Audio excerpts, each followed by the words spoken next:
Assalamualaikum warahmatullahi wabarakatuh. Egaa arrallee sagantaa takka isiniif qabannee dhufne kurulus orhaan kutaan lakkoofsa yookaan kutaa afuraffaan keessatti maaltu ta'uudhaaf deema. Beeksisni isaa hanga ammatti gadi hin dhiifamne. Kutaan itti aanu hin jiru moo ni jira? Faaximaa fi Filaaviyus hiriyoottan gaa'ilaa ta'uu danda'u yookaan wal fuudhuu danda'u. Dursuun ilma karaasii ta'ee orhaan bee waliin ni makama yookaan tokko ni ta'u. Seenaan waa'ee kanaa maal jedha? Kunneen mata dureewwan keenya kan har'aa yommuu ta'u garuu viidiyoo kana osoo hin jalqabin duratti warroonni chaanaala Oromoo Riikard dhibbakeedhaaf haaroo taatan chaanaala keenya subscribe, like, share godhuudhaan viidiyoo keenya akka nama hunda bira gahu akka gootan asumaan abdii isin irraa qabna. Warroonni subscribe gootanii mallattoo notification yookaan bilbila moggaa yeroo kana tuqxanii akka bilbila kana all irra kaa'atan asumaan isin gaafanna.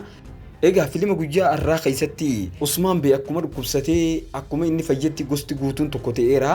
Alaaddiin Bey fi Orhaan Bey illee tokko ta'anii jiru. Kana keessatti bakka isaan itti tokkummaa uuman kana keessatti namni ajaa'ibee Niilfar Haatunii fi Goonjaan akka malee wal jibbu turanii isaan illee warra walitti araarameen arke.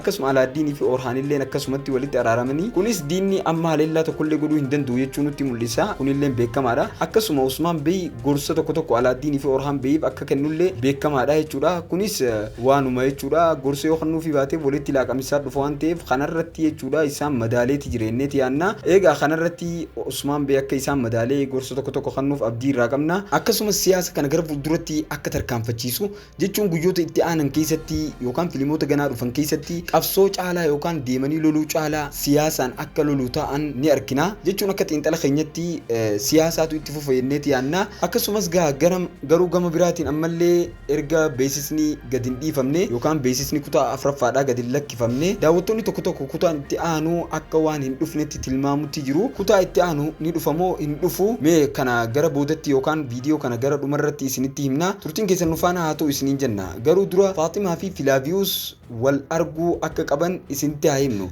Filima kutaa sadaffaa kana keessatti akkuma gartan Filaaviyus Faaximaa naatiitu booji'a je'ee achi deemeeti ture. Egaa yeroo dhaqutti achitti sababa Orhaaniin fashallee yookaan harkaa fashalamte garuu yeroo sanitti illee akka nama islaamatti isii wajjin wal baree ture. Ammoo isii yommuu booji'amtu ati adeemsa keessa haalaataan isaanii erga boodallee deebi'ee waliin dubbatanii turan akka xiinxala keenyatti jarri kun lamaan dhiiroo wal fuudhuu ni danda'anii waan jedhamuutiitu jira. Egaa kutaa as deemu keessatti Filaaviyusii fi Faaximaan wal ni arganii. Filaaviyus ta'uu isaallee osoo hin beekin ta'us kanaamanna muslima itti fakkaatee isii wajjin wal baree ture. Ammallee kuma muslimatti beeti. Garuu waa'ee Filaaviyus yoo dubbanne Faaximaan yaada isaa keessa seenuu waan jalqabdee fakkaataa yookaan isii yaadu waan jalqabee fakkaata. Maaliif jennaan yeroo lammaffaallee wal argina namni filima keessatti jechuu ture. Faaximaa hatun seenaa ishee ni beektu. Namni ishee jaallatee du'ee jira. Namoota lama immoo namoota hanqa tokko du'ee ture Usmaan keessatti gartanii jirtu. Kana duras namoonni hedduun isaanii du'anillee argineerra. Maalumaafuu Filaaviyus Faaximaa jaallachuu waan jalqabee nutti fakkaata.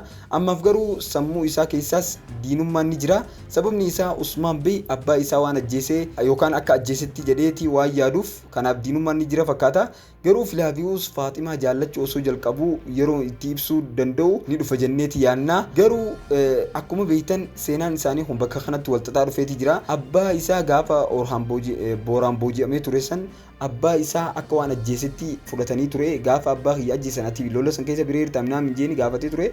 Egaa kun wanti inni garsiisuu seenaa kanaasitti wal xaxuu barbaadanii namoonni baay'een akkaataa jedhaniitti haasonitti abbaa isaa akka lola san keessatti hin du'in dubbata akkuma booraan je'esanitti jechuudha. Abbaan isaa achi keessatti hin duune jechuun achi keessa walxaxa tokko fidaati jiru. Kanaaf isaan kun lamaan Filaaviyus illeen booda dhugaa jirtu baree Faaximaa jaallachuu jalqaba jenneeti yaanna. Ammaaf erga ishee sammuu isaa keessa dhudhufuu eegaltee yookaan ishee jaallachuu akka jalqabee ifaadha. Gama biraatiin Faaximaan Filaaviyus eenyu akka ta'ee fi namni ishee wal barteen eenyu akka ta'e illee hin beektu. Kanaaf ammaaf kana gama tokkoon qofaa haadhiifnu yookaan gama tokkotti haadhiifnu waliin kan laallu ta'a. Yaadannoo biraa irratti immoo ilmi karaasii gosa kaayii bira ga'ee yeroo ammaa isaan mormaa jira yookaan isaaniin mormaa jira akka gosti kaayii itti dhufaa jirtu dubbatanii jiru. Filima keessatti karaa afuriin ni lollaa yoo gulama kana masaraa fuuldura kaasuu baattan karaa afuriin isinitti duullee akkasitti isiniin jifannaa jedhanii ni turanii akeekachiisanii jiru. Kanaafuu ilmi karaasii akka waan gosa kaayii fuuldura jiru yookaan fuulduratti lolaa ni jiruuti fakkaata. Garuu ilaalcha seenaati yoo dubbanne karaasiin Usmaan Bey irratti akkas godhee hin turre. Ilmaan karaasii Bey keessaa tokko duraanuu Usmaan Bey fi Orhaan Bey waliin ture jechuudha. Akkasumas nama gara gosatti dhufe kana yoo ilaalle Orhaan Bey jechuunis ilma karaasii deeggaruu ni jalqabe jenneeti yaanna. Ammaaf odeeffannoo dabarsaa jira. garuu Orhaan Bey deeggaruu jalqabuun isaa waan nutti mul'atudha yookaan akka xiinxala keenyatti ni ilaalla akkasuma seenaa keessatti illee hiriyyaa Orhaan Bey ta'uun isaa nutti agarsiifama garuu akkaataan inni duraan Orhaan Bey waliin ture seenaa keessatti hin agarsiifamne jechuudha maalumaafuu walakkaa seenaa agarsiifamaa jireenneeti yaannaa walakkaa diraamaa immoo agarsiifamaa jira walakkaan tokko seenaadha walakkaan tokko diraamaa yookaan asoosama barreeffameedha jenneeti kan yaannu ta'a seenaa walakkaa illee yoo agarsiisan wanti hamaan hin jiru dhuma irratti immoo kutaa itti aanu Kurulus Orhaan yeroon akka dhufu isinitti haa himnu yookaan hin hafu ni dhufaa jechuudha beesni xiqqoo harkifateera garuu kutaa itti aanu yeroon kan dhufu yoo ta'u beesni guyyoota muraasa booda kan gallakkifamu ta'a yookaan tarii guyyaa tokkoo fi lama booda illee ni dhufeenneeti yaanna beesisni hafuunsaa hungaa jechuun filimni ganaa dhufu yookaan torbee dhufu hin jiru ni fakkaataa jechuudha garuu ammoo beesisni numa harkifate malee ni dhufeenneeti yaannaa jechuudha kanaaf filimoonni keenya kan oofaa jiru warroonni afaan oromootiin daawwachaa jirtan akka isinitti tolaa jiru abdii qabna kanaaf haga viidiyoo biraatiin walitti deebinutti namoonni yaada qabdan koomantii irra nuu kaaya assalaamu alaykum wa rahmatullahi wa barakaatuh